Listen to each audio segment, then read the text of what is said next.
My name's Mike Maddock. I'm 80 years old. I recently completed the Bruny Island 64k ultramarathon. A long time ago now, I got arthritis really badly. I couldn't even walk 20 metres up from the house to my workshop without being in a lot of pain. Once I worked out that anti-inflammatories had no effect on me much at all, the only option was to have a hip replacement, which I did. And the first two introduced heavy metal poisoning into your body. I had those two hips removed and some new ones put in. All the experts say that you can't do anything like this when you've had a hip replacement. Don't ever run. Don't ever carry a heavy pack. Don't swim. And so I've always pushed limits. So I thought, well, I'll do another ultra and see if that affects it. I just wanted to see if you could.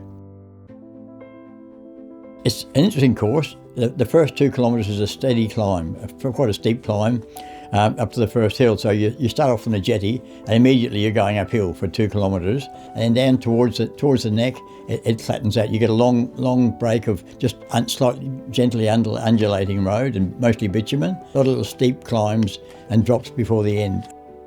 It's a fun run, and it's also a very serious run. There are people there that run for quick times, that try and beat last year's, or try and beat the overall record, or try and beat their time the previous year. And some people do it just to get there. It's hard to have a good time when you're doing it solo, but the relay teams certainly do. They dress up and do all sorts of weird things on the way down, and it's a laugh for us other runners. It's serious, but you've got to have a bit of fun as well. So I chat to people as they go past, and most of them went past me because I started at 4 in the morning. I knew it was going to take me about 10 hours to get to the finish, and there was a time limit on when you should finish. You just know you've got to just drop into a tightish groove and just keep the same rhythm up as much as you can. I was aiming for 9 minutes 20 a kilometre for the whole thing. I was creeping ahead of it. I was up to 15 or 20 minutes ahead, so I knew I could relax and just walk a bit more, which I did. My wife Rosie had every 4k to start with. She would have a little platter of delicacies I could eat. I'd have something quickly to eat and a drink, and then back on the road again. I told people beforehand that being 80 and having 4 hip replacements, I'd be happy to get to the marathon point, which is 42 kilometres. And I also said if I get past that, I'd be happy to get to 50 kilometres. But in my head, I was fairly confident I could get all the way. I'd never suffered as much before. I'm not sure what I ran out of, whether it was sugar, whether it was just complete energy. My muscles were just locked up. I have a bit of vertigo, so I tend to lurch to the right a bit, which when you're running on the right-hand side of the road takes you into the gutter. So the last few hundred metres, we're up to the light, and you must touch the lighthouse door to be considered a finisher. That's the cruel bit. Those last bits, I was really in a lot of trouble. And there was one of the SES fellas ran alongside me on the right just to keep, so I couldn't lurch that way. And my friend Peter Hoskinson, he was behind me, and he kept encouraging me, which was nice. But it was very difficult. I had to stop quite often and just stretch my legs and try and find a little bit of energy to go do a bit more of it. I'm here with you. But the last few hundred metres certainly was difficult.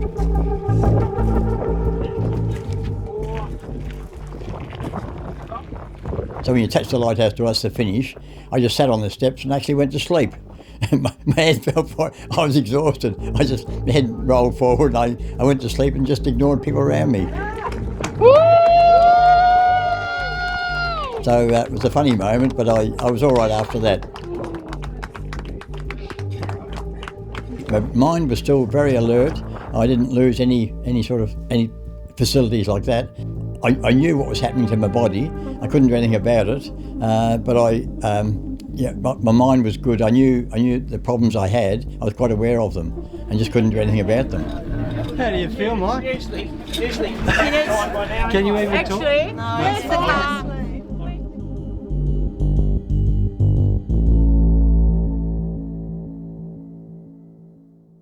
My GP, who was absolutely wonderful, she was right behind me and full of enthusiasm, and I said to her, is there any medical reasons, this is months ago, any medical reasons why I shouldn't be thinking about doing this? And she said not at all. And she was excited for me to have a go at it, and just to prove that things could still happen when you get really old. If it fell apart when I got there, so be it, but I finished well, and it was successful. And apparently it is this gentleman's fault that we're all here. He ran the very first one and now he's here, had done it again, so you can blame him for how sore you are right now. But we'd like to invite him over. He got it done today. He finally got up the hill. He's made it all the way, and that is Mike Maddock.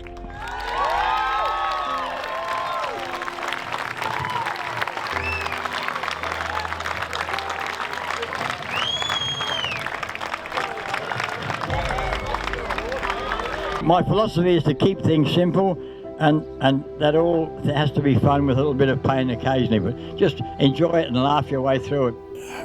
At the finish of this one, I did mention to my darling wife that I might think about it for next year, and she said, wait 2 weeks and then come and talk to me. And I've got another 5 days to go before I can talk to her about what the possibilities might be for next year. But I think if I trained a little bit harder, I could still get down there next year. I could maybe see you again next year, but I will start my preparation a bit earlier. No, I'm going to do it. I'll be here. Thank you, mate.